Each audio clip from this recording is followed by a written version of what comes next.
দেখো আজকে অনেক দিন পরে মন্দিরে এসেছি। দেখো এখন পুজো করছে মন্দিরের পুরোহিত, এই যে ছোট্ট পুরোহিত, ও আবার পড়াশোনা করে।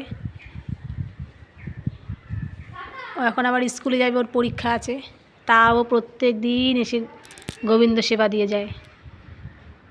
দেখো কত সুন্দর শাড়ি পরিয়েছে।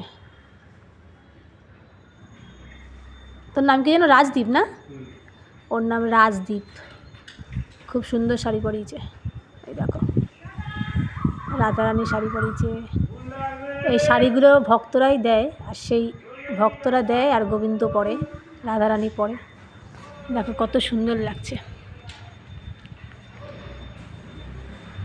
ওদিকে আবার শিব মন্দির আছে,